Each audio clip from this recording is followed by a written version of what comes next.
Hi, this is Dr. Hay. I'd like to tell you about how we describe motion with calculus. First, let's define displacement. So let's say we've got two position vectors. Maybe we have some location on the x-axis that we call x1, and another location on the x-axis that we call x2. The displacement vector is simply the change in x. So we say it's x final minus x initial.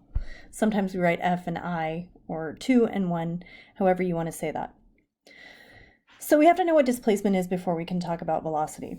Okay, so we can define velocity, for example, as an average velocity.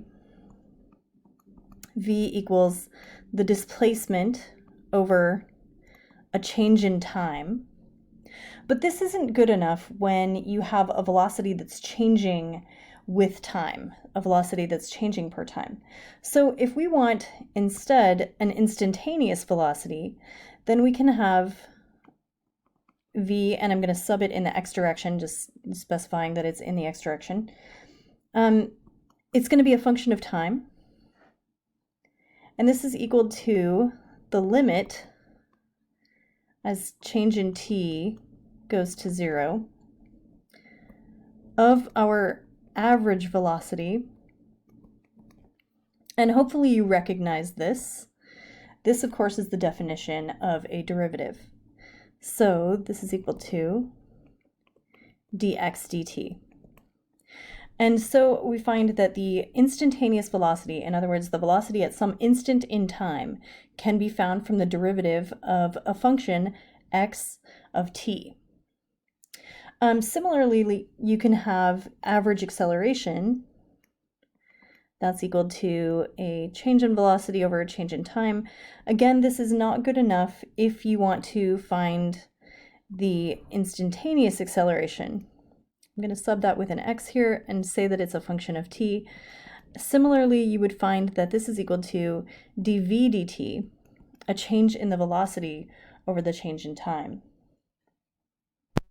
All right, I have drawn a x versus t plot here. This is a motion plot of position versus time. The question is, what's going on here? Well, it's nice to have calculus in order to interpret what happens in some of these position plots or later velocity and acceleration plots. So for example, if we're going to figure out what is this object doing? Is it slowing down? Is it speeding up? Is it staying the same? We know that the slope of this plot now, because of the calculus that we just derived, is equal to the velocity. So if we, for example, look at some point here, some point on this plot, and draw a line tangent, excuse me, tangent to this slope, to this curve here, we know that the instantaneous velocity at that point is equal to the slope of that line. And so at this point right here, you'll notice, what is the slope of the velocity? I'm sorry, what is the velocity at that point? It's of course equal to the slope, which is 0. So you can see that what happens here is you've got an object that is moving in the positive x direction. It is slowing down, coming to a stop, and it is moving back in the x toward the origin. So really, let's come up here and think about what this object is doing. It starts out somewhere below x equals 0, so at some negative point. It moves in this direction, it slows down, it comes to a stop, and it turns right back around. Okay, let's look at an example.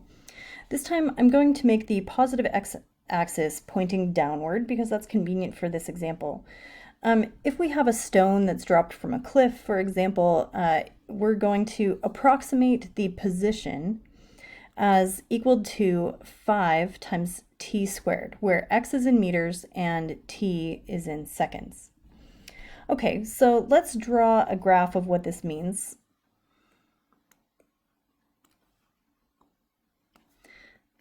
x in meters, t in seconds, and you'll see that what we've said is it's parabolic.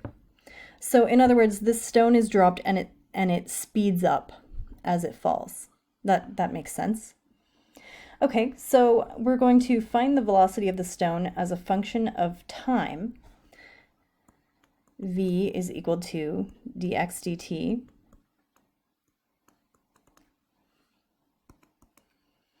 And that's the derivative of 5t squared, which you get 2 times 5 times t, and so you would get 10t. The velocity of this stone at any point in time is 10 times t. In other words, you tell me how much time has passed, and I will tell you how much velocity it has at that time. There's one last thing we can look at here, and that's the acceleration. If I want to see the acceleration, then I have to take the derivative of the velocity with respect to time. In other words, it's the second derivative of the position with respect to time. And that, of course, is equal to 10 because I've got a constant times t here. Remember, I'm taking derivative with respect to time, not x. All right, so the acceleration is 10. And that is an approximate number because we know that on Earth, if this is happening on Earth, then the acceleration would be 10 meters per second squared. So a decent approximation for that description of the position of the stone.